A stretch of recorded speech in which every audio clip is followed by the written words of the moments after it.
Very good morning once again. Welcome to this morning's 5G, the New Experience webinar that's organized by us MRCA. On behalf of all of us in MRCA, I'd like to warmly welcome all our members. I'd like to warmly welcome our visitors and friends who are joining us this morning. And certainly a wonderful panelists that we have lined up. Welcome to you panelists this morning. And of course, our moderator that we have today is Raymond, who's going to then lead in the moderation. But before we start, I just want to let you know that, as you know, 5G is a word that we've been hearing quite often, perhaps recently, and perhaps even as late as early as last year. We were talking about 5G, 5G phones, 5G networks, 5G capabilities in business. But I think I have to say that perhaps when we talk about 5G, the readiness of 5G differs from country to country or economy to economy. And every country may be different from one or the other. In terms of the adoption rate and how they are going to be deploying 5G to the business, into the government, for example, into the community, and of course, in our case, the industry, the retail industry. So today we've got a good lineup of panelists who's going to talk about this experience. The idea is not that whether we are ready or not. The idea is for us to take heed and learn from the experiences, what others are doing, perhaps get us to be in a place for us to be in a better place as we move along in the future once 5G comes into our environment and in our neighborhood. So as you know, in retailing, 5G is so key because it is addressing a lot of the business issues. It is connecting, it is giving the speed, it is bringing omni-channel together, it's bringing services together, and at the way whether the retailers can take advantage of what 5G is actually doing and can bring into their businesses to take advantage of. I think so important. That's the reason why we have wonderful speakers from Australia and Hong Kong, and of course a very true one from Malaysia, who's going to be sharing those in a moment. But allow me to also then thank them for taking the opportunity to be with us this morning here. So without any further ado, allow me to take this time to thank you for being here. And once again, enjoy the webinar. And over to you, Raymond, and please take us through. Thank you. Thank you, Stan. Yeah, actually, all of us now either working from home or working from office enabled through network and internet infrastructure. And we are currently in Malaysia about 4G and at home with fiber, which is pretty fast. So we are very excited to really understand from the expert in the industry with regards to what 5G is in store, not just in terms of the technology for everyone, but in particular, we would like to hone in into the impact and implication for retailers. That's us as members. What do we need to do in the next maybe 10, 12 months, getting ready for this technology that is going to be with us? And the good thing is we are able to start, learning from countries that already have 5Gs like Hong Kong and even Australia. And so without further ado, I would like to actually start and the process, how we will have our presenters or panelists to come on board. They will spend about 10, 15 minutes each, and then they will share with their slides. In between, if there's any questions from the floor, the audience, they can always click onto the chat board and put into the questions in the chat column. And we will then, at the end of every presenter, I will probably have a time slot for a little of questions I've prepared myself, as well, hopefully from the audience.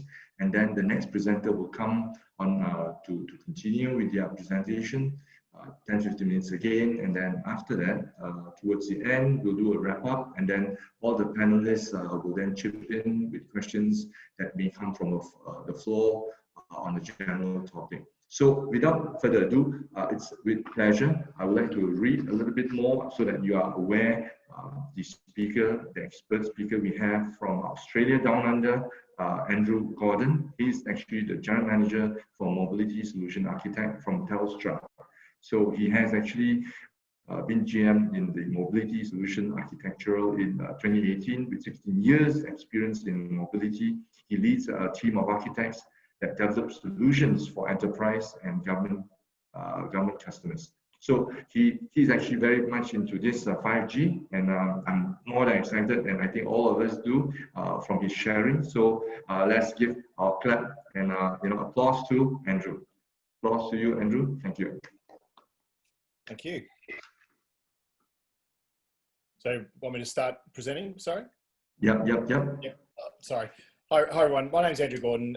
As you just heard, my title is General Manager of Mobility Solution Architects here in Australia, working in enterprise and government. What that really means is that we're responsible for all things mobile for large businesses, from everything from a handset to a modem, to the network that goes underneath it, and management of those devices is really what my responsibility is, and my team's responsibility.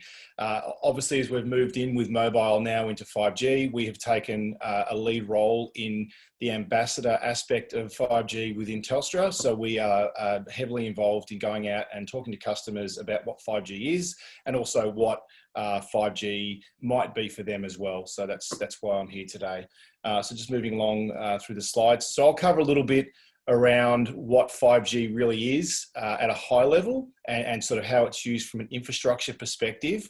And then we'll hand it out to others on this call to also talk about how that experience might be for what they see. So moving along in the slides, please. So this is 5G and sort of the areas that are exposed that might not have been there from a mobile perspective before. So you can see the top of that pyramid on the left-hand side there, it talks about enhanced mobile broadband. And what that really means is a lot faster speeds that are available through 5G as being part of that. And that's not only for the broadband aspect, which is really bringing from being a single user to being offices that could be possibly supported through 5G, where that might not have been possible in 4G or below. That also then adds to things like video and the high definition three-dimensional video that can be offered because of the fact that there's a broader range of download capability or upload capability. So because of the fact that your pipe is thicker through 5G than it has been prior, that allows for things like 3D video and ultra high definition. You can see also the cloud aspects. Then it talks about, as we move sort of down there, we talk about on the left-hand side, because there's a broader range of spectrum being available, spectrum being the frequency that's used for 5G, that means that you can put a lot more devices on there. So you start to talk about a huge number of devices that can be added into 5G that you couldn't do prior because you just didn't have the available bandwidth to do so. If you move down the right-hand side, we talk about some of the capabilities that get introduced in 5G around latency. And for those not familiar with latency, that's the time that it takes for a device to make a request to another device that's out somewhere else and gets response back. So it's the time that it takes, and that latency is really brought down in 5G. And what that really means is that you can do things before that did require really quick response that you couldn't do before. So as an example, robotics might be one of those things that you can do now that you couldn't do before in something less than 5G when you talk about mobile. And of course, what that does is it means that you now have more opportunity from a mission critical point of view for those things that before you may not have been able to do because you weren't able to get the bandwidth or you won't be able to get the latency. Those two things are brought together to mean that you have more capability to do things in a 5G world or mobile without having to run fiber optic cable, for example. So moving on to the next slide. So this is just a quick overview of some of the things that you get with 5G that you don't get with 4G. So you can see on the left-hand side, there's just some high-level comparison of the amount of spectrum available. So you can see that it goes from 6 to 3,500 in 4G, and in 5G it's 3,500 to 35,000. So you can see there's a much wider range of available frequency to you. I won't worry about the network type. You can see the latency goes from being 30 milliseconds. So that's when your phone, for example, would go to make a request to a website. It takes 30 milliseconds on average from 4G, and it would be less than 1 millisecond to make it to the other end in 5G. You can see the available capacity with regards to download speeds there, and that's sort of what the area traffic capacity and the peak data rates are. You can see it's a 10 times increase. And also the amount of space that you can cover is also quite increased as well by 10 times. some of the other, outside of just the speeds and the latency and the amount of downloads that you've got, you can see on the right-hand side, these are some of the areas that are added to 5G that didn't exist before. I'll just focus on a couple of them. Network slicing gives you the ability to specify priority of traffic within the mobile network. So what that means is that you might have a consumer that is using their device for watching a YouTube video, or you might have a business that wants to handle robotics, for example. So you want to give priority to that company that's actually doing robotics on that network over the person that's just watching a YouTube video. And you have the capability in a 5G network to do that in a technology called network slicing. Beamforming is the ability to actually not just broadcast the signal, but be very particular about where it goes. And what that allows you to do, because you can actually be far more particular and control with regards to the frequency, you can actually use the frequency better, but you can also get a better performance out of that. As you can see also there, it talks about the wider channels, talks about the automation aspect of it. And also another thing that's really important and will be, and I'll cover this in later slides, are some of those things like network function virtualization and software-defined networking, which is the ability to actually be defining a network virtually rather than doing it physically, which will give you a great deal of flexibility in how you're actually rolling things out. But moving on to the next slide. So this slide talks about Telstra in particular and what we've done to roll things out in Australia. You can see that we rolled out 1G all the way back in 1987. And that was really just a voice. That was analog, it was voice. And really the ecosystem at the time was phones, and Motorola were a big part of that. As we moved into 2G, BlackBerry came along, and there was a lot more focus on sort of data than voice. You can see things like SMS and MMS were more started to become more involved, and that's where BlackBerry started to come in. And you can see it's also a move from analog to digital, and that was in 1993. In 2005, we started to get the ability with 3G to start talking about using the data that came down by way of mobile broadband. So that's where you can start to talk about, instead of having to have Ethernet and a cable, you can now do this via the network, because it was enough throughput to allow that. And you can see that's where the likes of Apple and Google and Android also started to come on the scene and start to utilize that in a smartphone world. As you moved through to 4G, that's when we really started to see the standard approach to data for 4G. So you can see that video streaming became something that was physically possible, which hadn't been before. And a lot of those players, if you have a look in the ecosystem, the Spotify, YouTube, Netflix, for example, Skype, where you start talking about video and audio, all started to become something that was feasible within 4G. And that's where you can see that goes. As we move into 5G, you'll notice that a lot of the players in that 5G space are more in that infrastructure. So it's more benefiting than someone that's got a handset. You're now talking about being able to take that to an office and talk about supporting an office or a store, if we want to keep that from a retail perspective. It's more than just a single user. It's the ability to support an entire infrastructure within a building, all done via 5G, rather than it actually having to be potentially a cable. So that's sort of the path that Telstra's been on. We're now, and I'll cover this more later, but we're now on that sort of trajectory to get 5G out and really utilize that for businesses. So it is really more focused on the business aspect of things than the consumer. Moving along. All right, so I'm going to just cover now that I've talked about infrastructure, I'm just going to cover a couple of the use cases that we've had here in Australia, which will be relevant for retail. So if you just want to go to the next slide. So the first one we've got is the ability to have wireless failover. So this is a real life scenario here in Australia.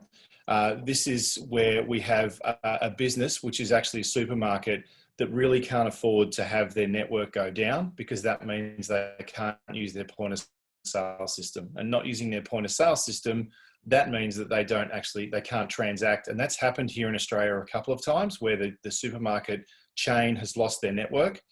And as a result, they've had to ask everybody to leave the store because they've actually got no way to. So in order to cater for that, what this particular supermarket chain did was that they installed a 5G modem and router that works as a failover. So they've still got their network and their cables, the fiber optic cables that come into their supermarket, but at any time if that cable gets cut or that network goes down, then it automatically cuts over to the 5G failover and they continue to function just as they were today. The type of device that is used in this particular one, I just happen to have on my desk here.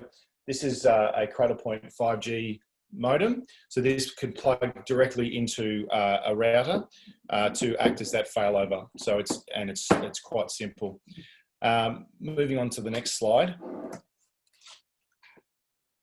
So that example we just covered the ability to fail over. So if you do actually have a scenario where you do have a cable that's been cut, you can still function.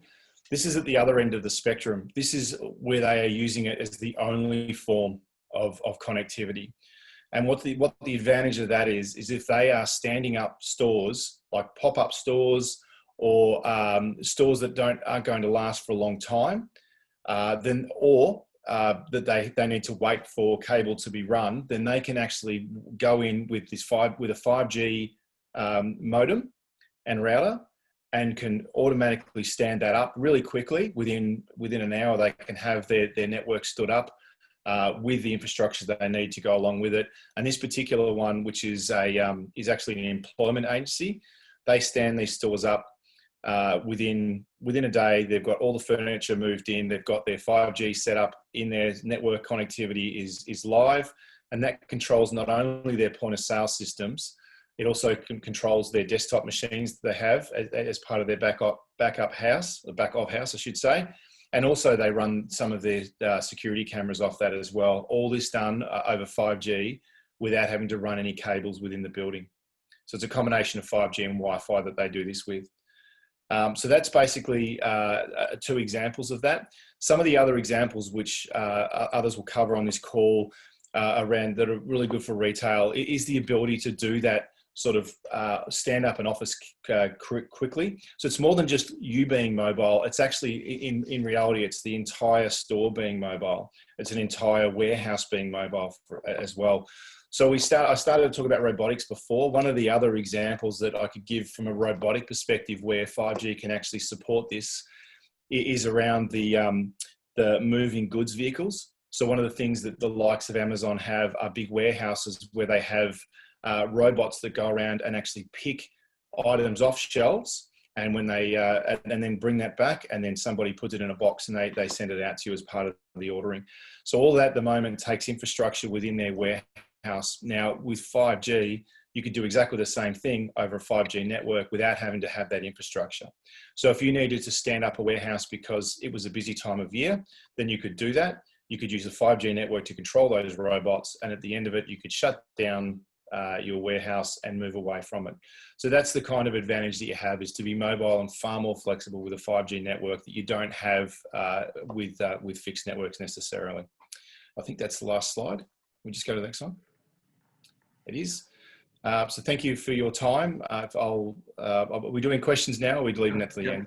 I've got 2 questions now. One question is that, I realize that, the speed of 5G is so immense that people may be even thinking of cutting off their fiber. So do you see with the deployment and rollout of 5G in Australia, you see trends of people cutting fiber on and opt for 5G?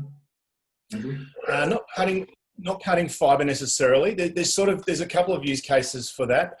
The one use case being where fiber doesn't exist, and there's 2 choices there. They may stand up 5G before the fiber rolls in, so it may be a temporary thing. It may be used as a backup as well, but it also, really one of the strengths is it's in areas where fiber or bad connectivity might be a problem. So if you're outside of the cities, then you might be better. You might find that the connectivity you get from 5G will be far better than what it would be to run cable. And it could be that it could be very expensive to run fiber optic to your building, which you could be responsible for. Whereas with 5G, it's basically at no cost to you. Correct. Because at one time when Malaysia we have our ADSL, and then at that time we have 4+G. So there are players in the industry that is actually giving an alternative rather than going for the ADSL, go for this. So I'm just seeing whether there's this type of trends happening in Australia. Good. Yes. So the next questions I want to ask is that how's the rollout of 5G? How extensive is it in terms of population coverage as of now in Australia on 5G? Andrew? Yes, I can talk about it from a Telstra perspective. We have the greatest amount of coverage across Australia. Australia, from a land point of view, is very large, but from a population point of view, the majority of it is in 5 large cities. From the population point of view, I think we are currently at approximately 80% population coverage. By the end of our financial year, which will be in June, end of June is our financial year, 2021. We're expecting that we will be somewhere in the vicinity of about 95% of population is covered by 5G in Australia. Okay, good. So impact, what do you foresee with the 5G? What will it help Australia in terms of specifically retail experience and customer engagement? What do you see that in the next 1 year, next 12 months horizon? Yeah, so there's a few use cases that are really strong at the moment. What I gave you the example of what we refer to as enterprise wireless, which is the use cases I gave. That does allow for very quick stand up of stores. So it gives the flexibility around that, which is really a focus for us right now. Moving into the next 12 months, that is going to then move towards examples like augmented reality, where the ability to imagine yourself in certain clothes, for example, would be one use case that we're moving into. The other is from an infrastructure point of view, the ability for our shopping malls to actually offer a storefront where the actual connectivity becomes part of it. So they will get the 5G in the mall, and then they will offer a 5G modem, just like the one I showed a minute ago, as being part of that, and say that just becomes part of what you pay for when you pay your month-by-month charge to have that storefront there. So there's sort of the use cases from a retail perspective. Moving beyond that, I think there'll be more the ability to track moving goods as part of what would go into retail, so shipping and things like that, because of that mass machine-to-machine capability, and the ability to add all those extra devices on to follow them. That will become more of a popular thing as we go forward. Thank you, Andrew. In fact, I think good start, and I think the way we arrange this is to get a technology adopter leader in Australia. Next, we are also going to talk to another telco. The person we will have is from Maxis, Miss Ming.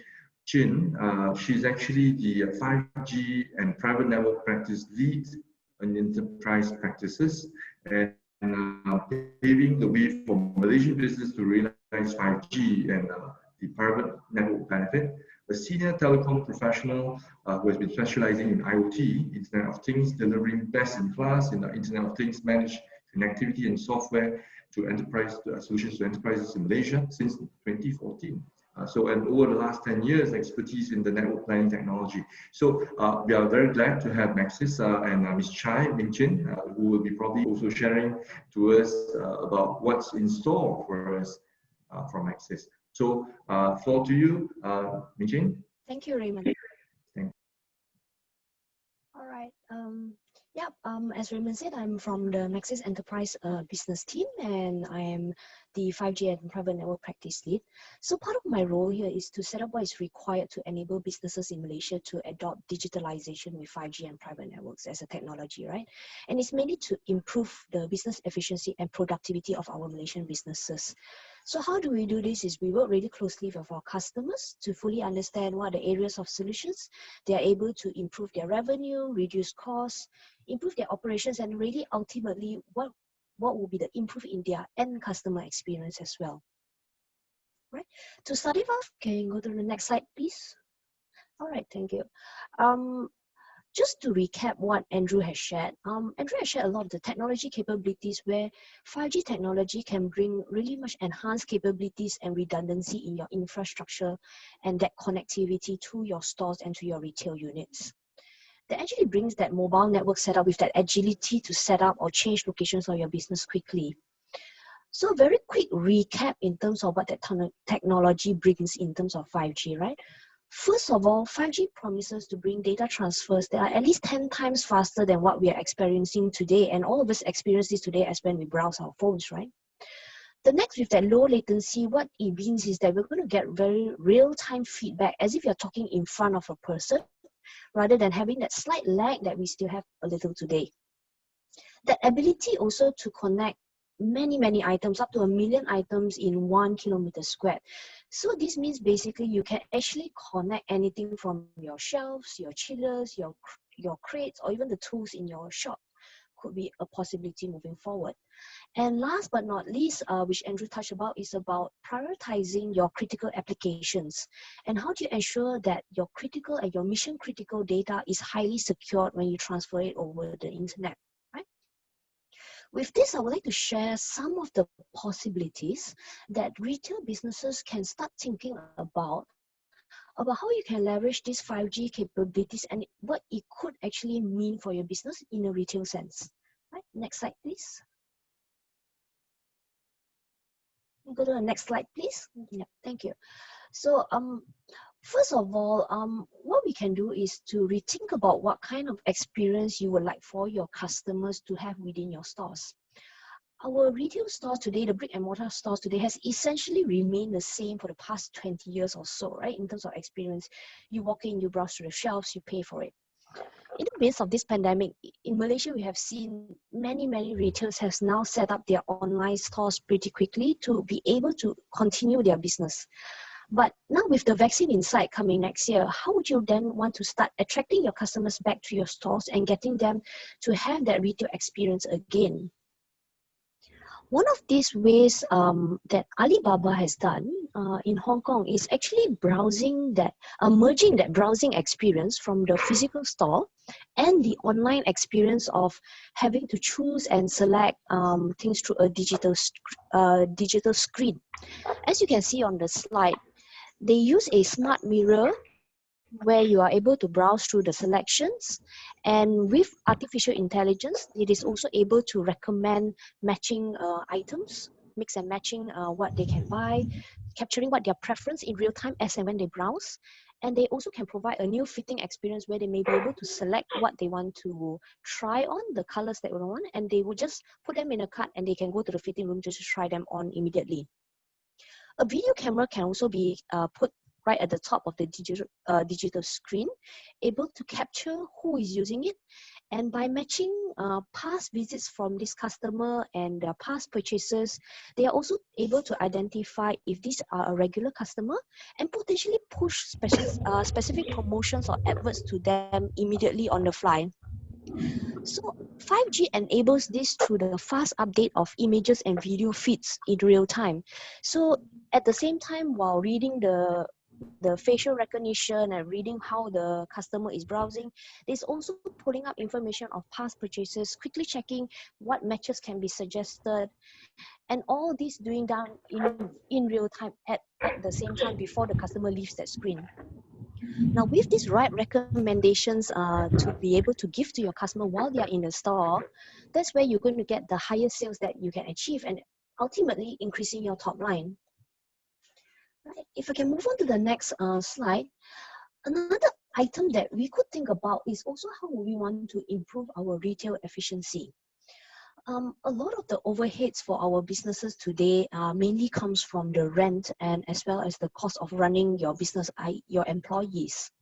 Right? So how can 5G help lower some of these costs and still maintain the ability to give the right showcase to your customers as well as the right shopping environment? One application that 5G, which Andrew did mention, was around augmented reality, AR, or virtual reality, VR. And the experience of this is achieved through devices that enable you to see in 3D and to view this content in real time. What you see in the slide is how IKEA has started this virtual reality showroom, where customers are able to put on VR goggles and start planning for their kitchen or their living room in real time. They can put it on, select the layout of their room, put in the dimensions, then start browsing through the catalog, placing the furnitures in the 3D world, changing the colors of their furniture, trying different sofas, rearranging the cupboards again, add carpets, or even lights. And really via that 3D experience their own newly built room just like that immediately. Then place everything in the cart to be ordered at the checkout. What it actually means here that you may be able to reduce the amount of space that is required to showcase your products, right? Just through having a VR experience in a small space, right? Without getting your stores cluttered, you can showcase so much more products and varieties and the real experience that they will get after they have purchased your products. Another view is that these VR displays could also potentially provide a lot more safe browsing for retailers of very high value goods, such as jewelry, watches. You're reducing the risk of theft, and yet able to showcase your whole range of products on sale. One more item is because that 5G has these high speeds and secure connections, it can also be implemented very simply by providing that right infrastructure, for example, manless cashiers at hypermarkets or grocery stores. Because of that security, you are able to have customers check out their groceries by themselves, reducing the queues at the checkout, and your ability to sell more at peak hours, even with the same number of cashiers that you have today. Okay. Go on to the next one, would be how do we go on safety? Today, we have a lot of video cameras in our shops in Malaysia, and at the moment, they basically capture video feeds of your store, your entrances, your shelves, your cashiers. However, we don't really do much about these video feeds in real time. And mainly the use of it is to pull out the video only after something happens. But with 5G, the ability would be enhanced where you can actually have real-time fast analysis of the video feeds through processing. And these are the processing of how the human actions are actually happening, their movement, their head, their eyes, and their behavior when they move throughout your store. With AI, by matching the current behavior of what's happening right now to large databases of how a normal shopper would behave versus how a shoplifter might behave. And by doing so, you can actually, there's a very high possibility that you can detect possible theft before it happens and be able to prevent it from happening rather than reacting to it. This has already been implemented in the US, where large stores of Target and Walmart has already been doing this to prevent theft. And another example that you see in here is also in Australia. 7-Eleven also have installed new facial recognition tag at more than 700 stores across the country to verify customer feedback as and when they enter and leave the store. So they've put the video camera at the customer feedback tablet and making sure that when they leave the feedback, they can also see their facial recognition, who they are, and if it's a genuine feedback or not. Now, having all these three possibilities in mind in terms of efficiency and cost savings, I would like to also encourage you to think about your customers and your business. The faster speeds of 5G can even change the simplest things, such as ability to create 3D advertisements or having high resolution images and videos in your websites moving forward. So what kind of experience would you like to change for your customers? And maybe start thinking of what can start now.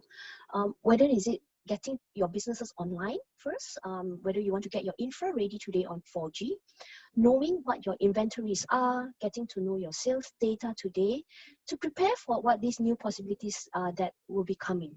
Right? So thank you. I think that's the end of my slides. Thanks, Vincent. In fact, one of the questions I want to ask you, of course, we are also waiting from the floor. If there's any questions, you can always funnel it through the chat. But for Vincent, I'd like to know in Malaysia, what are the use case that's been planned up that is in store for us in Malaysia? If you could share those that's in public domain, but maybe we have missed out. Vincent? I think today what we are doing is that we are beginning to have key pilots with some of our customers today. One of them is the Gamuda Township. We are working with them to bring up the first 5G township that will be delivered by Maxis. Yeah. Apart from that, also we have been working with state governments, both Penang and Sarawak, setting up 5G smart test beds within the states and working with them to see what are the IoT solutions that the state might want to deploy. Yeah, I'm sure the country or the states are interested because this will be probably a differentiator for those who have not and those who have. So Gamuda is probably interesting for us to look at for property in future. Good. Anything else in terms of use case besides Gamuda and the state government? Any retail industries or people who are into maybe B2C kind of business focus? At the moment, is there any? At the moment, we have not announced specific solutions on 5G yet. However, what we do is that technology is very much agnostic to us. What were the solutions that we have in regards to IoT in terms of tracking inventory, tracking your fleet, monitoring your assets? These are all very much able to be run on 5G as well as 4G. Even things like the wireless backup, having mission critical applications at your retail stores, these are already available today by Maxis and is already available on 4G. So definitely open to discuss any opportunities around this. To us, really is much of what the customer needs rather than pushing that 5G technology around. But definitely 5G technology will help. Yeah. And the good thing is Maxis is one of our patrons, so we'll be very, very closely connected with them. And in fact, what Ming was saying is pretty good because first off, we have covered from Australia and then Maxis with regards to the infrastructure. So now I would like to actually introduce Vincent So actually with hardware perspective because he's the chairman for Hong Kong Retail Technology Industry Association. I know him also from another association that both MRCA and Vincent's association is involved in, that's in Xiamen, and we actually get very connected most of the time. So a bit of biography of Vincent. It has 20 over years of experience in business development, marketing and project management in the field of retail, supply chain, and information technology. So he's actually a guru. He has extensive experience in both enterprise and implementing of various retail and supply chain solutions, not just in Hong Kong, but also the greater China region. So apart from this, his commercial experience, he also worked in the global standards for the GS1 for 11 years, and he's also familiar with the supply chain standard and the need for retail and logistic customers. So based on his know-how and network, we are actually very, very confident that he could be doing some good sharing because I'm just looking at all the councils and positions working on RFIDs and such. So good range of knowledge. So Vincent, my brother, so you start your sharing. Thanks a lot. So yeah, thanks. Over to you. Thank you, Raymond. Thank you. 谢谢. Thanks a lot, Raymond. Firstly, I'm very honored to represent Hong Kong Retail Technology Industry Association to share the Hong Kong 5G status. So very pleased to be here. Next, please. Our organization is started in 2003. As you know, that there is a situation, SARS virus, quite like at this moment. So the organization started to as a platform to support the retailer and also the technology partner to leverage each other's, to help each other's, to support the retail industry, to make some of the benefit or value at that moment. So in last 70 years, we support a lot of the industry adoption, different technology. Right today, we also propose many of the 5G solution and share to the industry, and also aligns together with Hong Kong government to help the industry to adopt 5G network as well. Next, please. Let me share a little bit our activity. We will organize many of the events to visit the retailer when they adopt some of the great innovation solution to help. And many of the innovation summit, webinar, and also we will arrange different of the VIP tour to visit such as this case, we visit Alibaba headquarters in Hangzhou. We're looking forward after COVID, we will visit Malaysia and also Australia together with our retail VIP as well. And we will organize, have a very interesting retail innovation award. So looking forward some of the partnership together with all of you as well. Next, please. To promote the 5G network and solutions, we are always close with the Hong Kong government and also over 40 different industry associations. Later you may see that. And together with some of the luxury retail and the traditional retail in Hong Kong, we also provide different of the event and some of the technology sharing to them to understand the innovation. Next, please. Here you may see a lot of picture. I may not go through each one by one, but you may see the Retail Technology Industry Association is very active and involved different of the retail sector, such as F&B, cosmetic, wine, and different of the solution to help them to adopt the solution to help to increase their sales, operation, and also the supply chain as well. Next, please.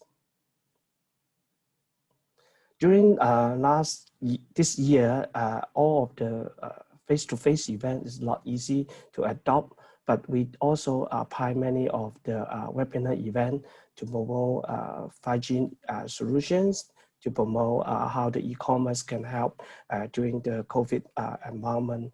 So that will help a lot of the people to transfer their existing operation to e-commerce and also using different of the technologies like AI, cloud solutions, and also blockchain together with IoT as well. Next, please. So let me share a little bit case in Hong Kong when they are adopt 5G. Here, next please. As the speaker sharing as well, nowadays we do believe that the retailer looking forward 5G is a future. What kind of 5G solution can help them and why they can use this 5G network to earn more money or improve the efficiency. Next, please. So the benefit, as the VIP speaker said, that the 5G can help the customer to understand more, get the real-time information, to more about their customer experience. And also, as Ming Ching said that, we also need to know about the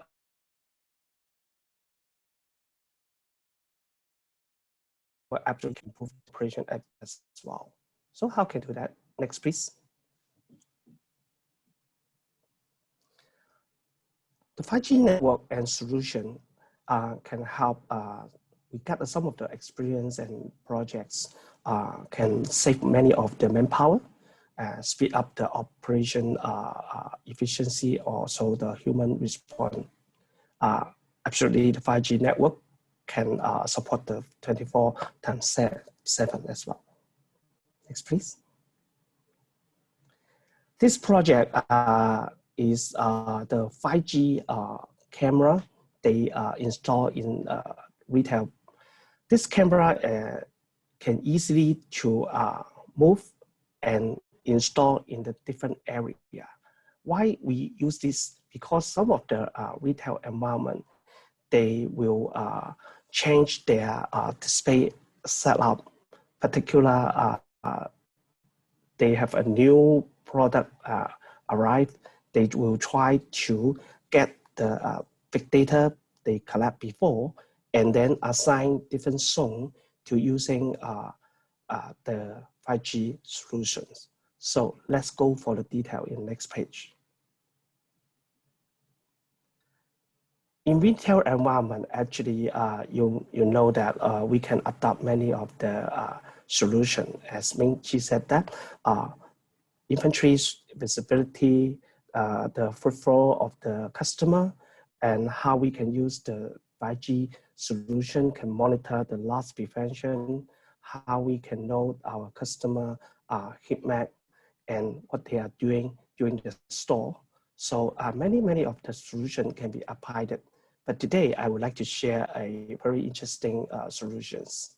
Next, please. There's video analytics and how we can use the camera can easily to get the information through the CCTV or some of the camera. Next, please. And also we will also easily to know what is the emotion of our customer. Next, please. Let me have an example, okay? If the camera can easily to get the information through the 5G camera, we can get the customer information immediately in the real time, such as the customer gender, age, and what they are wearing, and who is the guy, what time they come in. So all the information can capture easily. Next, please. Also to get that, oh, okay, we have a VIP ladies or some of the gentlemen, they come in. Can I send her a SMS or WhatsApp, okay, to increase their interest to come in our store, and also to propose some of the voucher or special discount to them to increase the sales and also increase the footfall rate for the sales return as well. Next, please. During the store environment, we also can easily to get the information such as the display analytics. For example, when the customer come in, where they go, where they are looking for, and which kind of the product they will pay more attention and understand more about the products. We can easily to capture and get the data immediately. Next, please.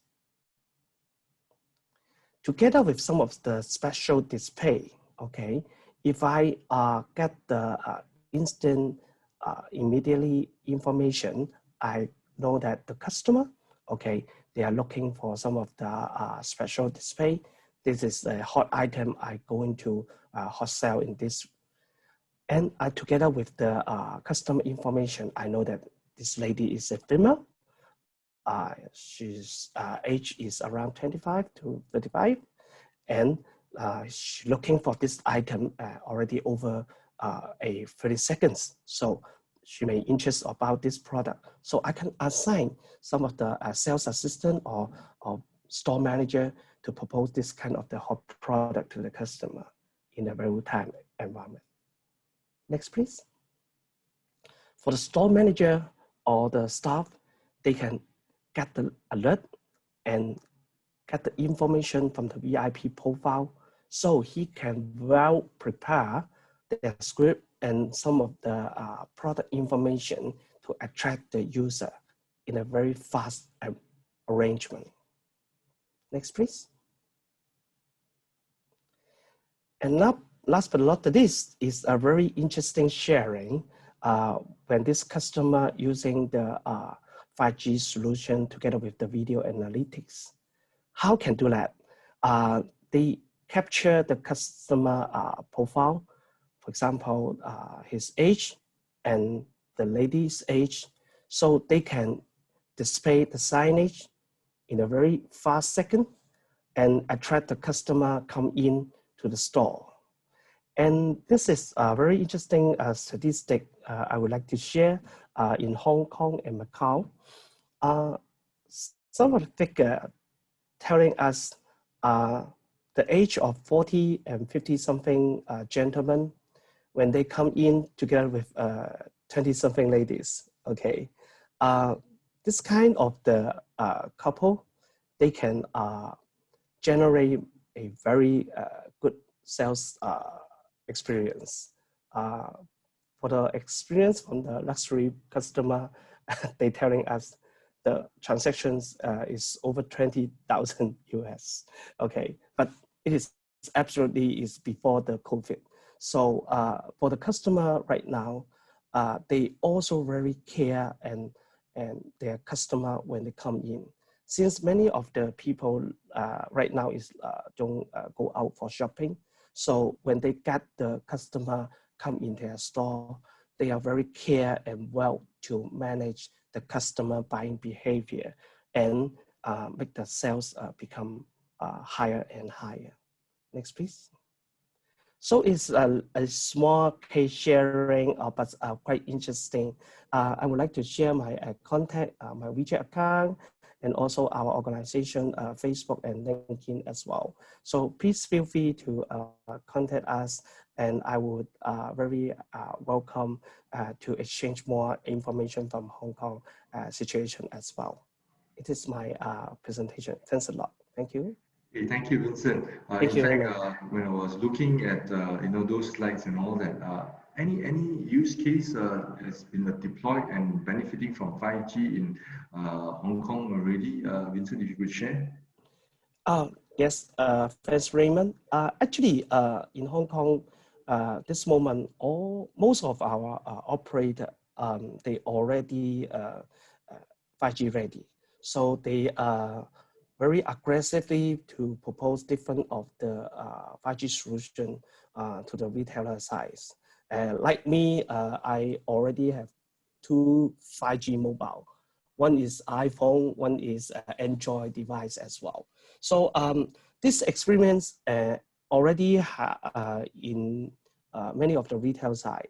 So the customer, they are already adopted in 5G. Let me share with you some of the F&B, okay, the restaurant. During the COVID, they using the 5G connectivity to the mobile and also the robot, okay? So the robot machine can help them to take away the goods to the customer in the same building. Okay, so they already have many of the building start to adopt this. Together with the hotel, they also have the same situation and solution. And I foresee that over 20 to 30 hotel in Hong Kong will using this solution very soon. Okay, so it is quite interesting adoption and also helping people for the distant, no need to care the COVID. So yeah, it's quite interesting cases. In fact, there was one question from Parkson, Mr. Tang. He was actually asking, with now 4G and then 5G, 5G is so much faster. Does companies now focus on using or creating browser-based software rather than just a app-based? Do you see a change in that people are more focusing in browser-based software rather than an app-based with 5G? Vincent? It's a very good question, but I think it is subject to the project and also application to use. And app is, for example, some of the cosmetic industry, they are using the like KOL. They always go outside to showcase the product and connect to the peoples. And they not only using one kind of the applications. So this is subject to the different industry, but it's very good questions. We will explore and discuss more with industry as well. Yeah. Probably we now over this question afterwards, because after the fourth presenter, we'll probably then go back with 4 of our panelists, and then do a bit more question answer session. And in fact, we also urge from the floor if there's any questions beside that. I've got other questions which I will put into for the panel discussion. But before that, our 4th panelist also equally very engaged and in the Malaysia scene from Fusionex, Jacab Isaac. He's actually the managing director for Fusionex. He has more than decades of experience in the enterprise software project implementation. He has overseen a lot of projects in the big data analytics, artificial intelligence, trade facilitation, and even IR4 projects, which is a large scale in nature. So in-depth knowledge and numerous clienteles spanning different industries. So he's a very technical background person, good domain knowledge across manufacturing, market research, finance, and asset management. So he has been engaged with a lot of projects overseas, not just in Malaysia, in US, UK, France, Holland, Australia, even Hong Kong. So and he has gone to a lot of conferences, been invited to Gartner, Alibaba, General Electric, UOB, ACCA, Lazada, Star, and the list goes on. So without much ado further, I would like to hear from Jacab on his sharing on 5G for retail and how Fusionex sees it. Over to you, Jacab. Thank you very much, Raymond, for the very generous introduction. Good morning. My name is Jacab, and I'm the Managing Director for Fusionex, a company that is focused on analytics and AI. Today, I'm very excited to be sharing on the prospects of 5G and the potential positive impact it can bring to retail specifically. At the end of this discussion, I hope you would have a greater idea or clearer idea of 3 things. Number 1, some of the use cases that can be applied for retail, leveraging on 5G. Number 2, definitely some of the challenges that you will face when trying to exploit 5G. And number 3, some of the baby steps you can take moving forward, moving towards enabling 5G use cases within your organization. Next slide, please. So as we all know, 5G is merely an infrastructure. It is the enabler for all communication devices, for people, machines, sensors, everything that has to do with data. So it will bring us fast and up to speed with the latest information and data sets. But what are the technologies that we can use leveraging on 5G? How do we use 5G in our daily lives, in our operations, in our businesses? Well, there are many, but for the purpose of today's discussion, let's zoom into some of the more relevant ones specific to retail. Next. So AR, known as augmented reality, and I know Ming touched a bit on this as well. The most popular AR app that you can think of is probably Pokemon Go. So this is a very interesting application that can converge the digital realm with the physical space as we are familiar with. Very engaging and very simulation friendly. Next slide. Virtual reality, also known as VR. This unique visor or glasses can bring you a whole new world of retail experience, powering it up with a lot of digital content.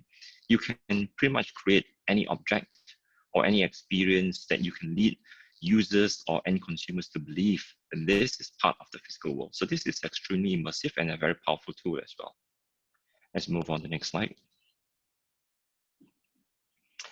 Mixed reality, also known as MR. This is an application that is super unique. It is very, very immersive. It combines visuals with action. So within this arena, you will not only be able to see virtual content that overlays with the physical world, but at the same point of time, it allows you to interact with these virtual objects, such as grab a device, grab a product, drop a piece of hardware, or touch and feel with even digital sensations, depending on the type of devices that you're using. So this experience really can blur the lines between what's real and what's virtual. This is the future, and we have to leverage on this technology as part of the retail experience as well. Next slide. Virtual shopping is definitely something that will be normalized across many years in the near future. Here you can create your own avatar and roam around shopping complexes, retail outlets, hypermarkets, and touching and evaluating merchandises. So if you use the right graphics and funky interactivity, it will bring alive a whole new world, a whole new retail experience that could possibly be even better than the physical world in time to come. Because with 5G, there will no more, you will not ever have lagging as well due to low internet bandwidth or CPU constraints. Everything can be streamed directly from the server. So tablets and computers do not need to be so high powered. It doesn't have to be so expensive. You have a next slide. So we talk about computer vision.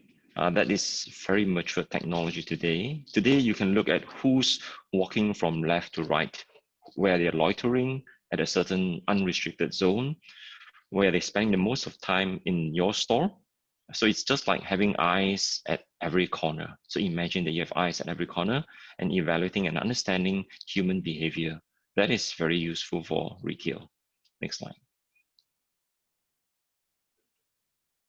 There is no denying that analytics and AI will definitely be one of the biggest winners leveraging on 5G, because it solves a big challenge of information transportation and delivery of data or insights. Across the many years, we have always faced the constraint of data transportation, limiting the speed of bandwidth. And because of that, it lowers the experience. And ultimately, there has been so many AI and big data projects that has been canceled because of low bandwidth.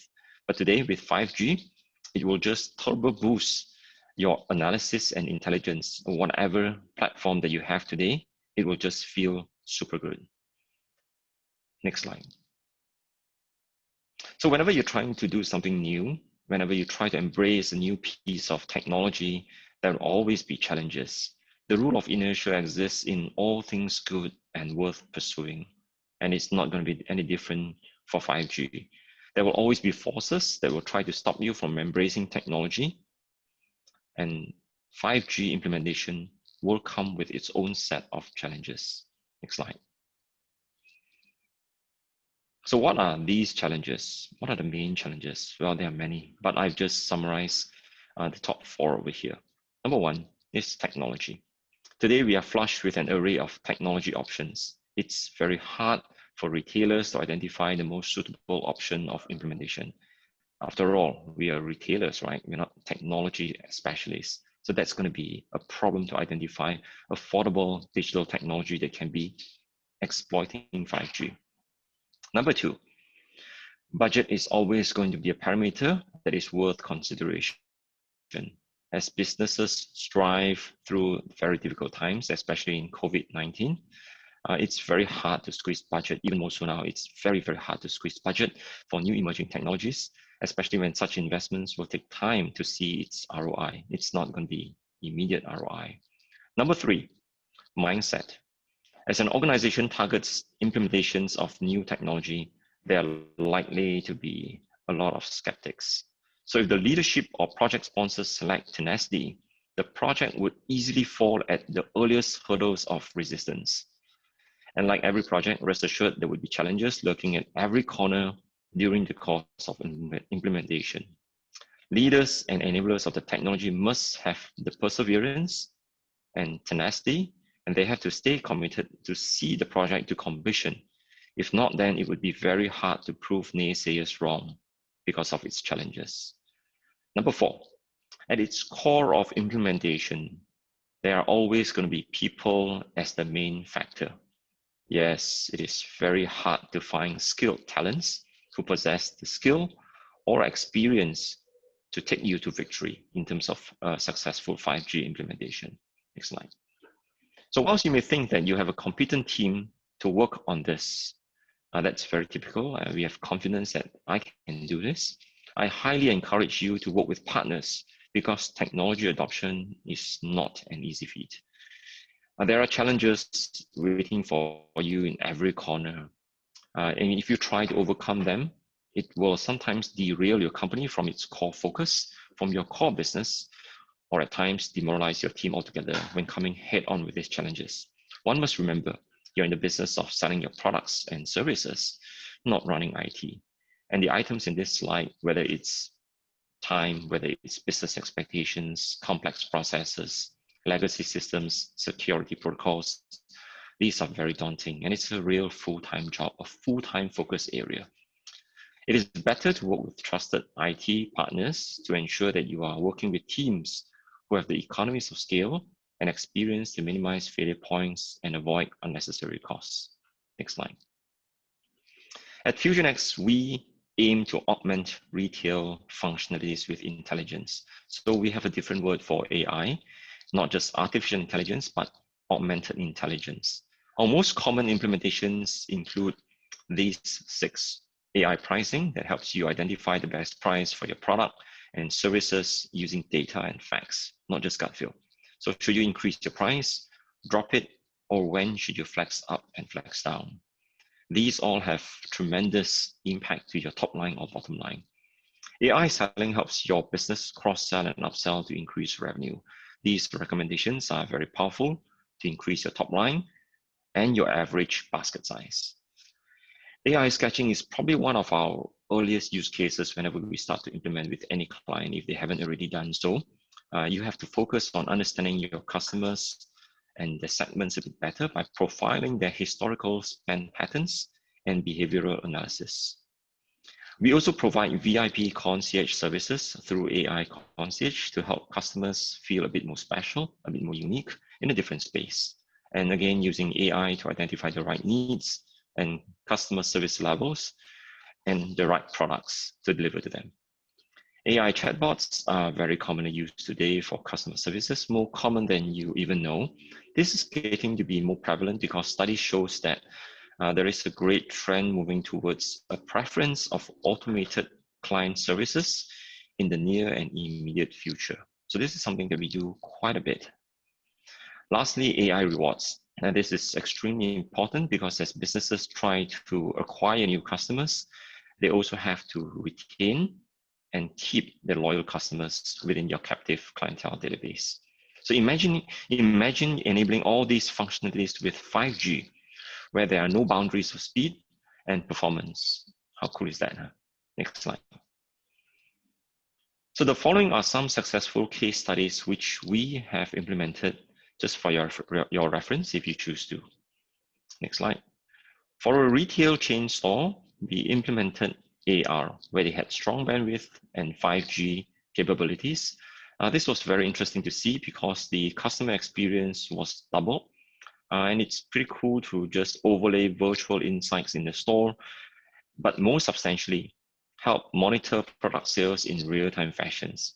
Some of the very important use cases that we pursued over here was stock movement and stock replenishment, because that's always unoptimized in most retail stores. So AI could assist to predict products running out of stock, suggesting immediate and automated triggers for good replenishment, real-time using 5G capabilities. Next slide. The second case reference is quite commonly used today in video and analytics, where we are able to identify how people entered and navigated through retail outlets. So by using and leveraging on 5G analytics, using video capabilities, we could use AI to identify buyer direction, their demographics, because you could use facial recognition as well to guess their gender and age. Next slide. These intelligence enabled the retail store to better place their products in the right location, depending on navigational patterns of its patrons. So you don't have to have people sitting down there just looking at customers and patrons coming in and out. You have video analytics to do that for you, and it doesn't sleep 24/7. Next slide.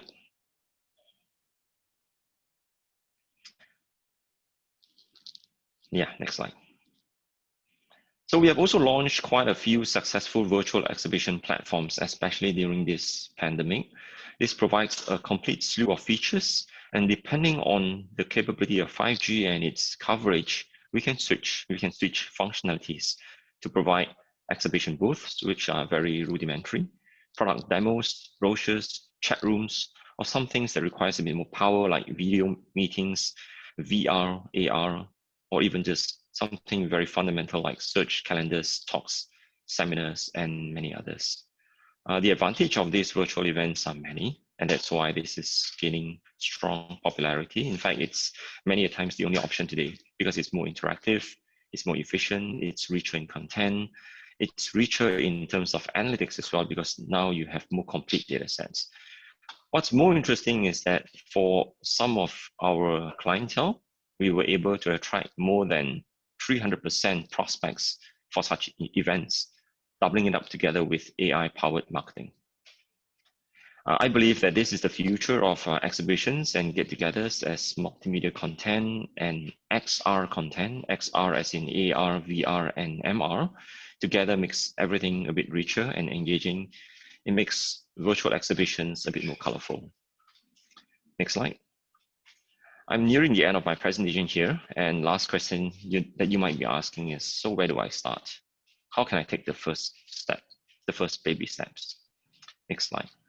Well, we should remember that 5G will just enrich the communication layer and enable faster communication of devices, programs, and people ultimately.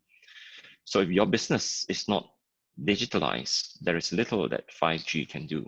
So in its core, businesses cannot truly gain from the advantage of 5G, and its offerings will remain traditional if their organizations hasn't been digitalized. I repeat, if you have not digitalized your organization, from an operations perspective, sales perspective, insights perspective, it's going to be very hard to leverage on 5G. It would feel like 4G actually, or 3G, because it's pretty much business as usual, the traditional way.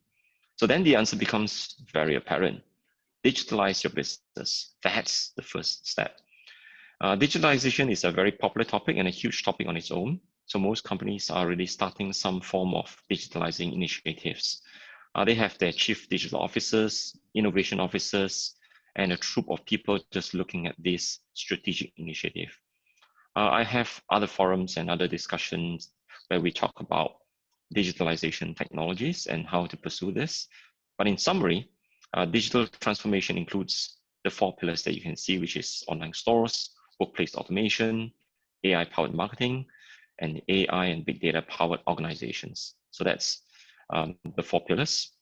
If you have one or more of these initiatives done when 5G hits your market or your zone, you will be so proud of your digital platforms or digital initiatives, simply because 5G will turbocharge your digital platforms.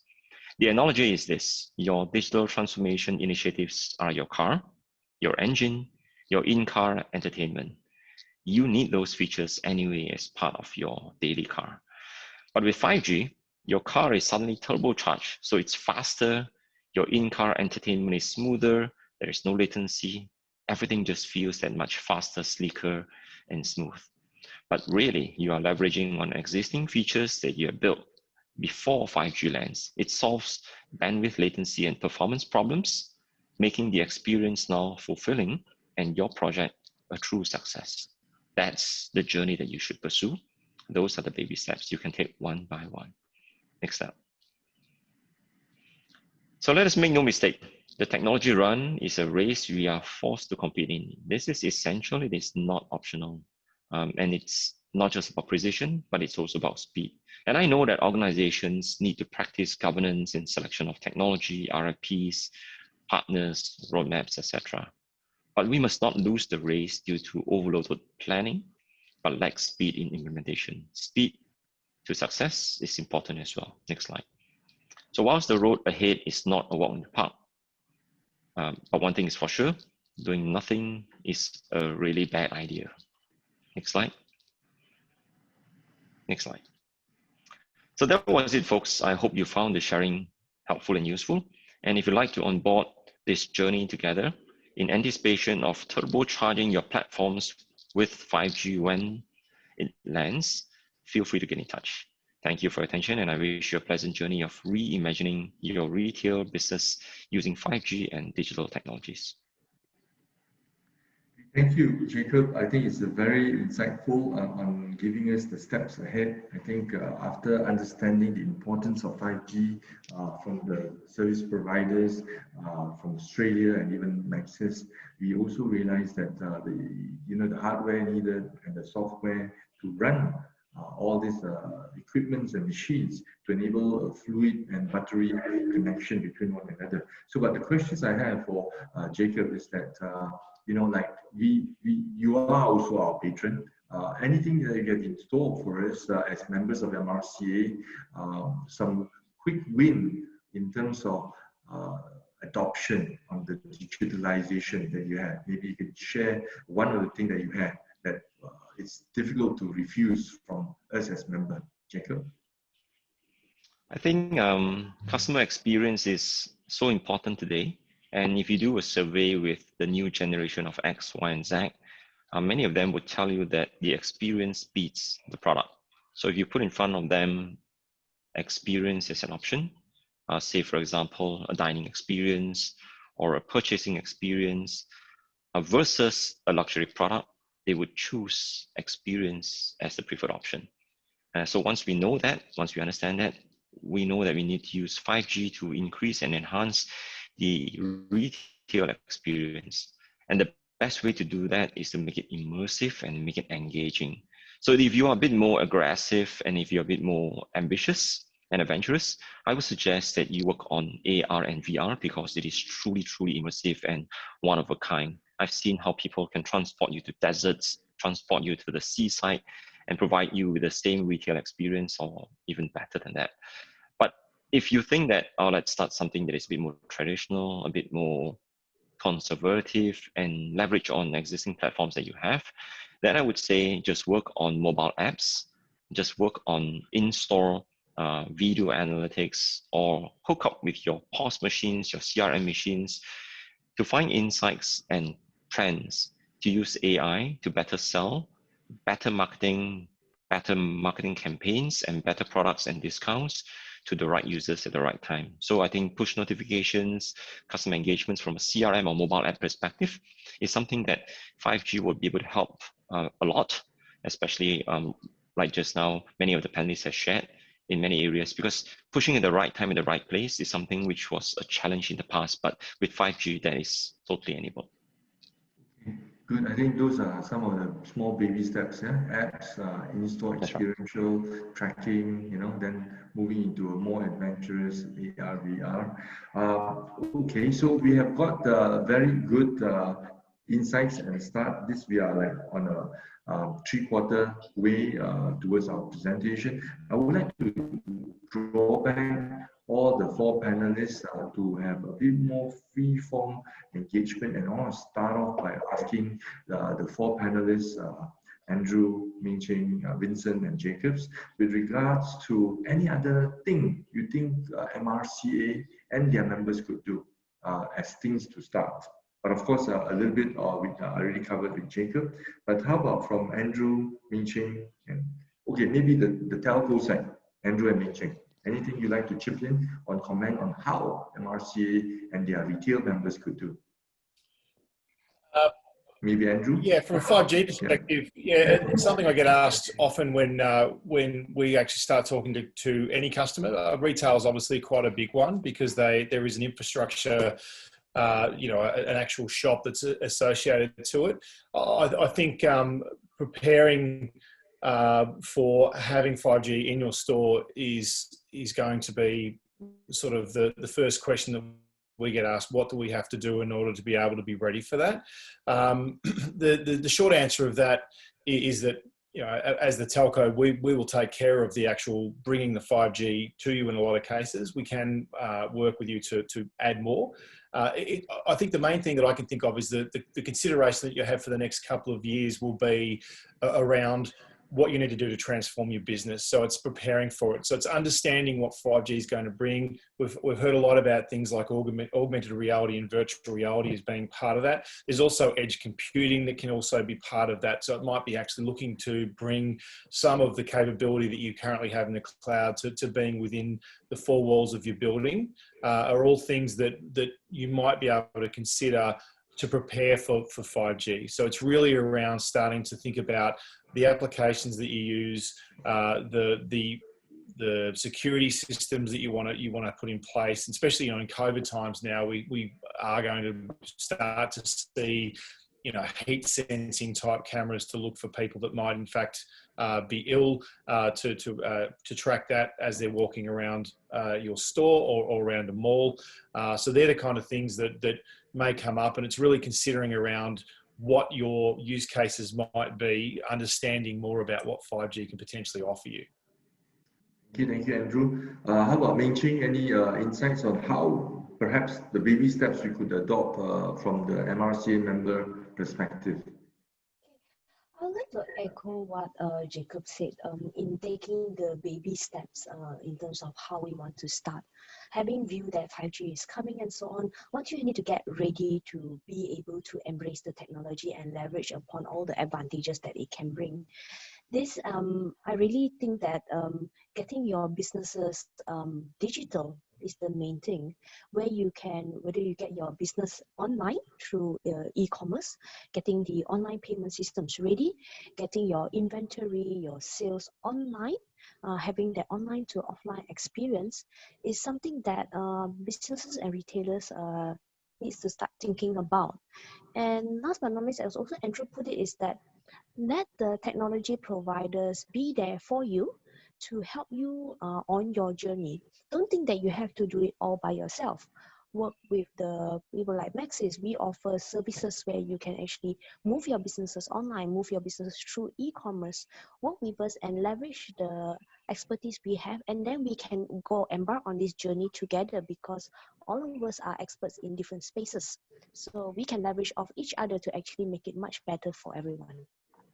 So do you think if, say, for example, some of our members that has maybe 100 outlets or even more than 100 outlets are able to use technology and be actually resting at the beach or at the resort and get triggered information that needs his attention or his management attention to improve the store experience and things like that?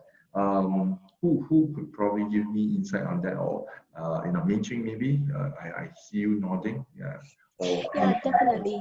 Yeah, Maxis do have a service where we provide commerce, e-commerce, as well as within the store kinds of inventory tracking and so on. Feel free to contact Maxis. We are open to discuss how to improve that retail experience and the services that we can provide as well. Yeah, because I think at the end of the day, right, we as members, and then to adopt or not to adopt is one question, and the benefit must be something that gives or unshackle the need of the business owner to go, to be hands-on. If some AI or augmented intelligence, as what Jacab has mentioned, could actually help in ease our supervision and our insights of store operation, that would be tremendous. So, the question, what I have in mind is that, does the technology currently enable that? Vincent, maybe you could share, or Jacab? Yes, actually, really agree with Andrew and Ming Ching's sharing. As my experience in last few months, when I'm using 5G mobile together with my operation team, I already connect back to 4G. I'm so sorry. Okay, so for the members of MRCA team, I do recommend that as the senior executive, maybe you already tried it, and then you will feel the benefit and the beauty of the 5G. So, as Ming Ching said that during the COVID situation, we cannot stop our business to using e-commerce, right? We absolutely needs to adopt the online and offline together to increase your business sales. Without that, that will big impact to the business.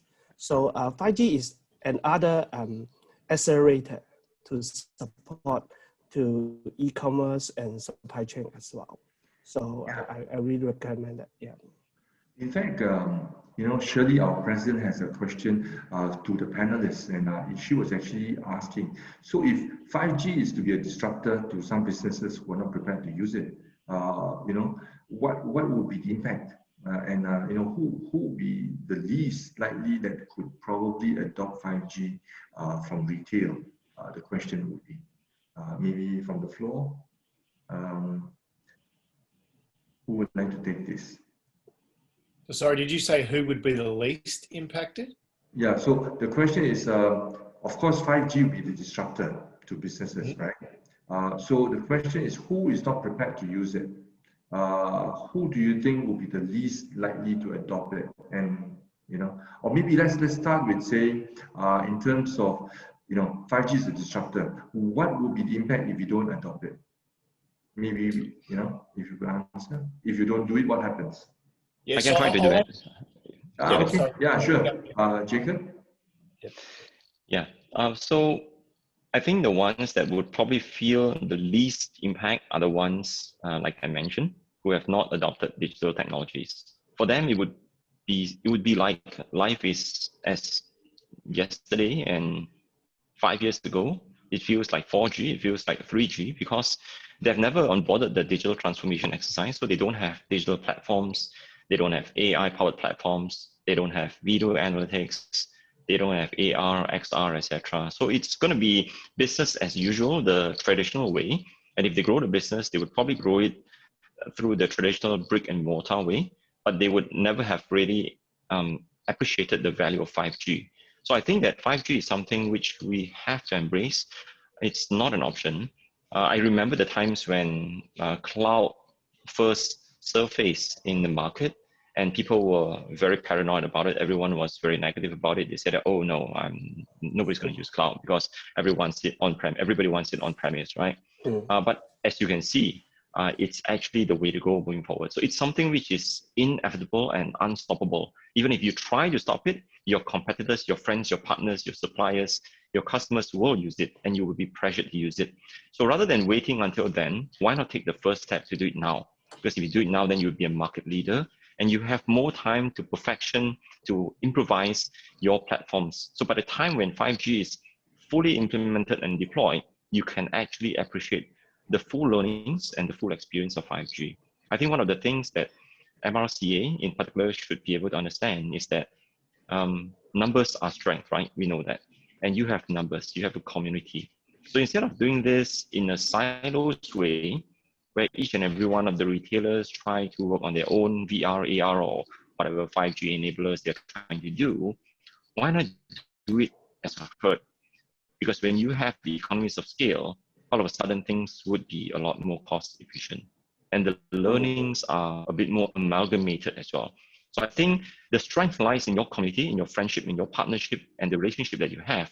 And with that, I think you can leverage to get better results. In fact, I think Stan has questions to chip in, but before that, I think what Jacab succinctly said is around a university that's setting up virtual reality. And that virtual reality that they were doing is actually quite a complex one. They even have the ability to pick up objects virtually and hand it from one to another that are across the other side of the campus. But one of the things that they've identified is the sheer cost of the connectivity aspect of that, because they're just using fiber optic to do that because of the kind of latency that's required in order to be able to do that. And that's something that they, moving forward, will be able to utilize 5G to be able to do. So why is that important for this? Is it sort of comes back to what Isaac was saying as well. Oh, sorry, Jacab. Apologies.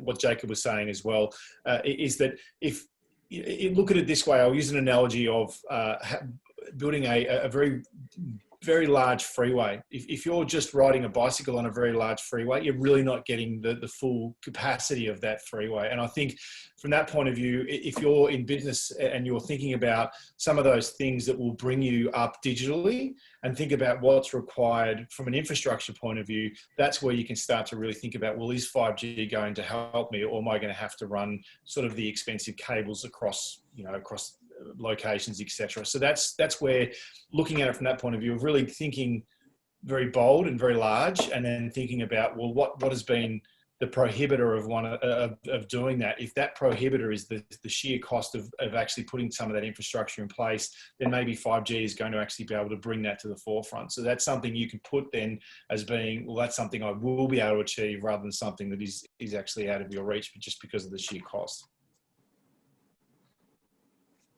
Thank you. Anything from Ming to add, or Vincent to add? I think after that we can ask Dan for a question. I think he has a question in store. But if Ming or Vincent, anything to add? Lady first? Sure. Okay. Ladies first, Ming. Nothing much. I also think that Jacab's item where when MRCA looks into an holistic view rather than having retailers looking one by one could be something that could help the retailers, because learning from each other, it's wanting to understand each other's, because retailers will understand each other's pains pretty well. And sharing that experience, sharing that benefits that it brings, also will allow other retailers to see the benefit of those digitalization, because I think sometimes we need to experience it before we know the real benefits of it. Yeah, then Vincent, yeah. Yes, I'm also very agree with that. Together with the team today, actually, we have very good, have a good platform to exchange each other's. I'm also very pleased to share Hong Kong situation, incoming activity and event, and exchange more the technology adoptions. I feel that Hong Kong technology in 5G is, I can say that together with the retailer is quite ready. And actually we don't have choice, because we not yet locked down, but it's likely, okay? Nobody can dinner after 6, okay? So, but the technologies is coming. Many of the takeout solutions together with the services, I see that they already are migrating to 5G at this situation. So looking for more activity can exchange each other's in the coming. Very appreciate to join the event. It's very nice. Thank you. So maybe Raymond, I could jump in at the moment to raise the question. Thank you so much, Raymond, for giving me this space a little bit. But also thank you so much for to the panelists. While you were making, you're giving your thoughts and ideas, I kind of made some notes just now.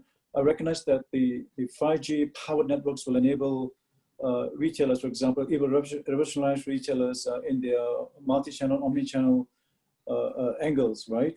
Seamlessly, maybe integrating their physical and digital experiences to engage more shoppers and customers alike, and of course to reduce costs.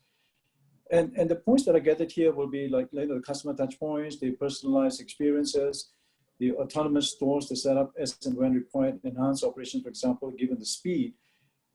Obviously, I think Jacab mentioned earlier about the underlying technologies, for example, AI, big data, large data, IoTs, blockchain, will probably ride on the 5G space and technology to bring that benefit to the retailers.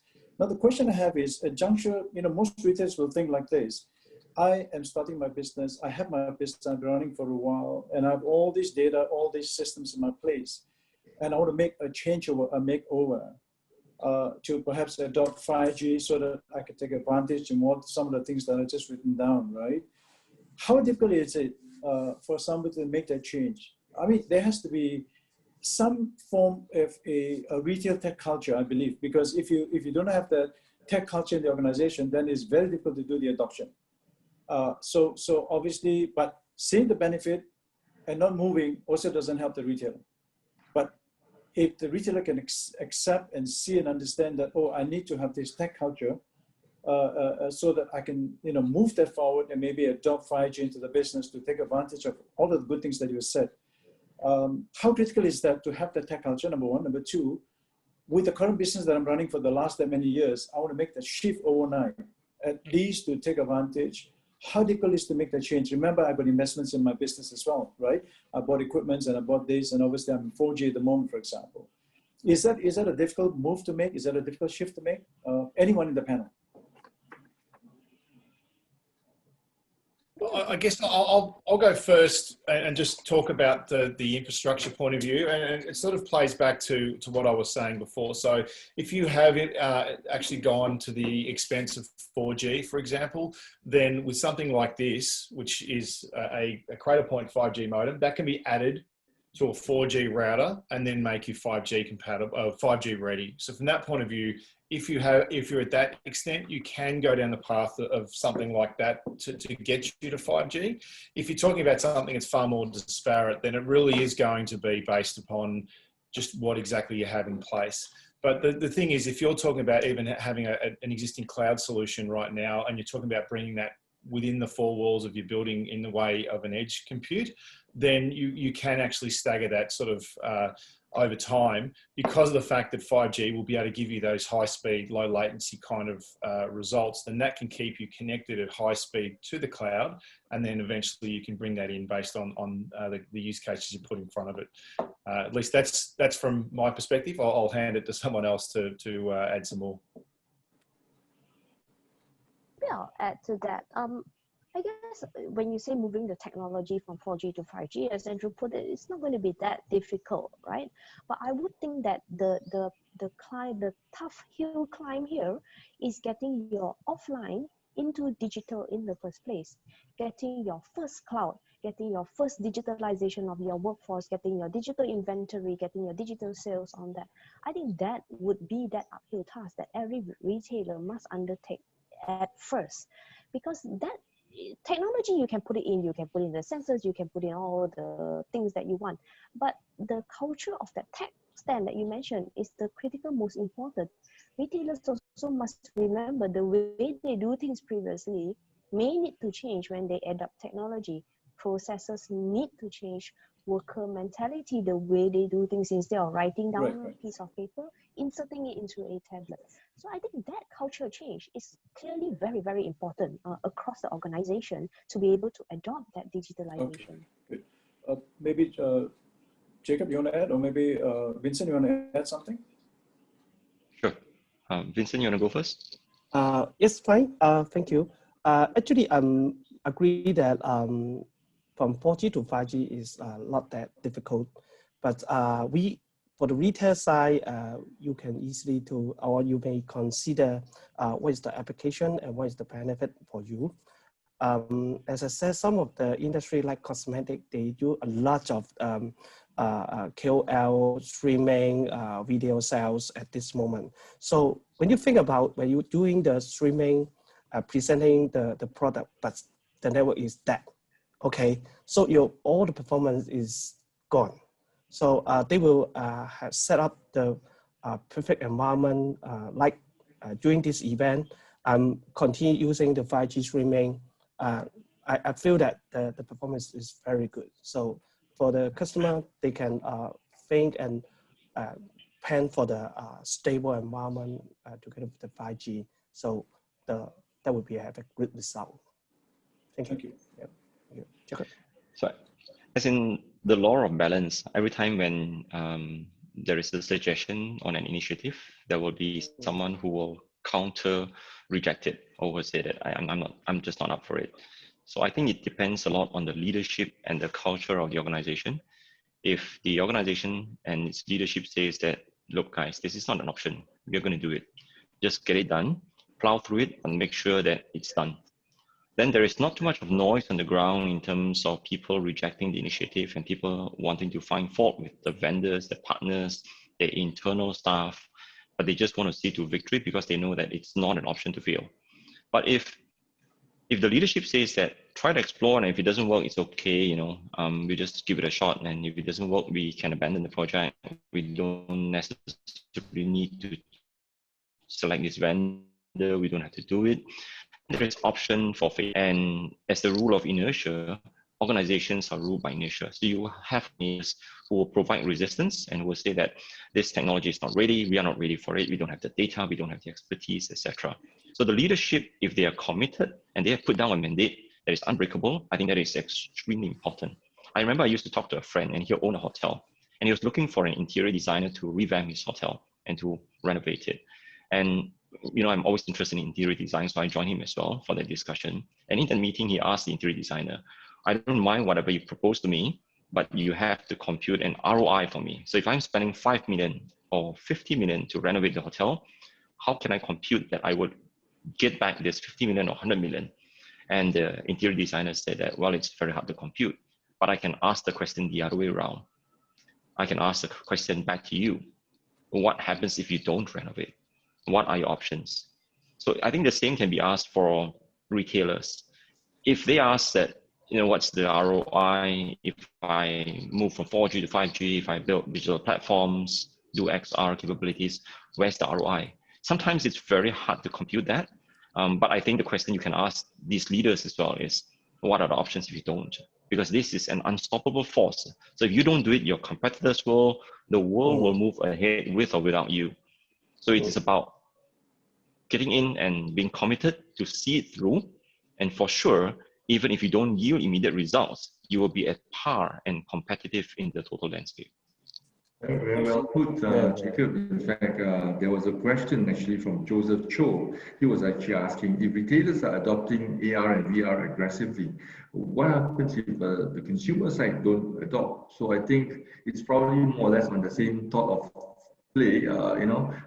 Maybe anyone want to chip in on that? I think it's probably the answer to Joseph is that, yes, you are aware of AR, VR. If you're keen to be, aggressive on it, and the adoption on the other side may not be meeting your expectation. Maybe the design or usability is one, and that's the problem of sometimes being ahead. Yeah. So, any thoughts to that from Andrew or Chin?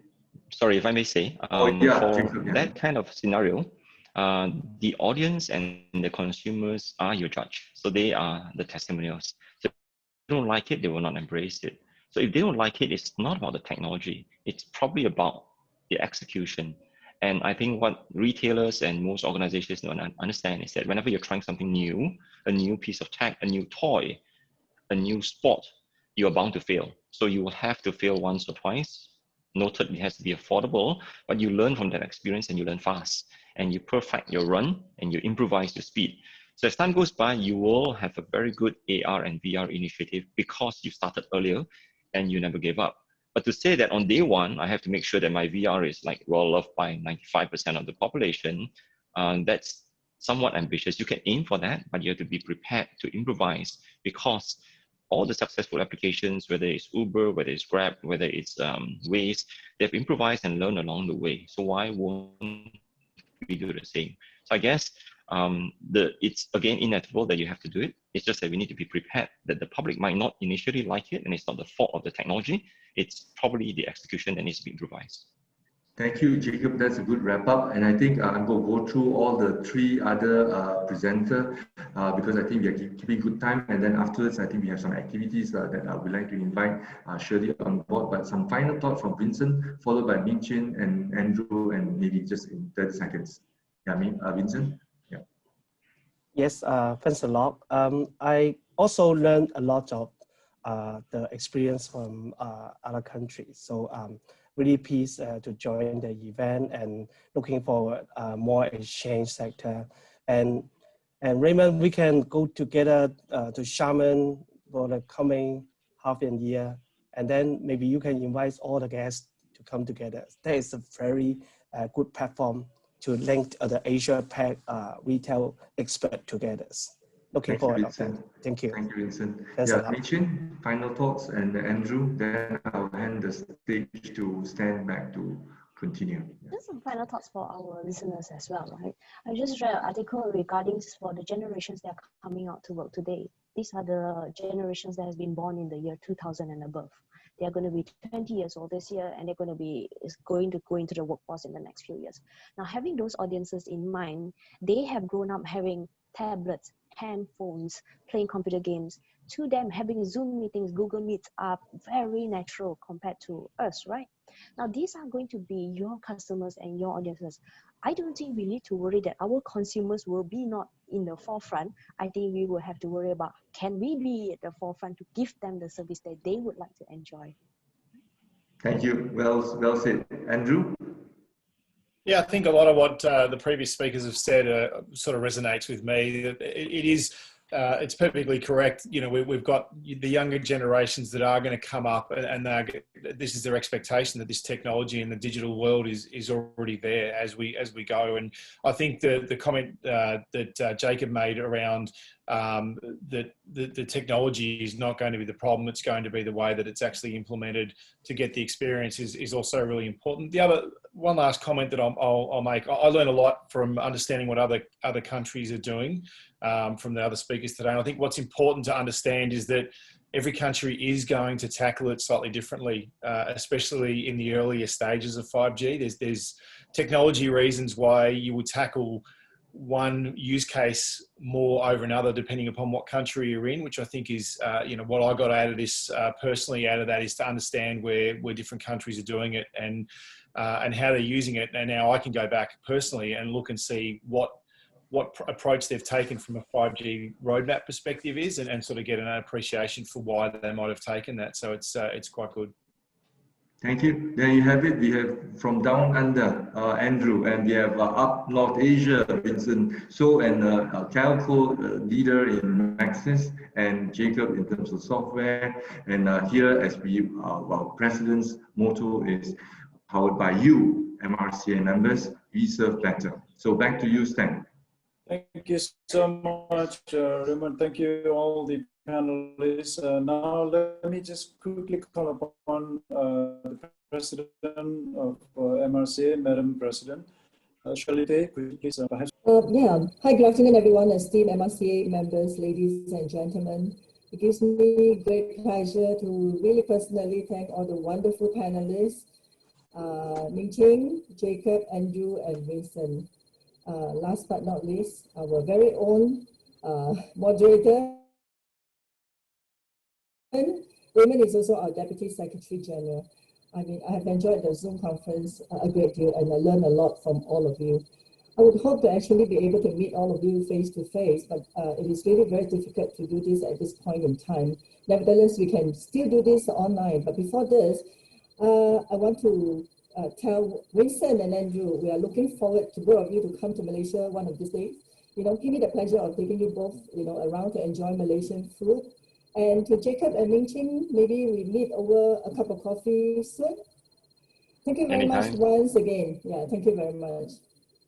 Thank you, Madam President. Thank you, Madam President. On that note, once again, thank you, panelists, Andrew, Vincent, Michi, and of course Jacab, for taking the opportunity with us this morning and spending your time, particularly for Andrew, because you're missing a lunch. We are about to go into lunch. You have already missed the lunch, but nonetheless, thanks again.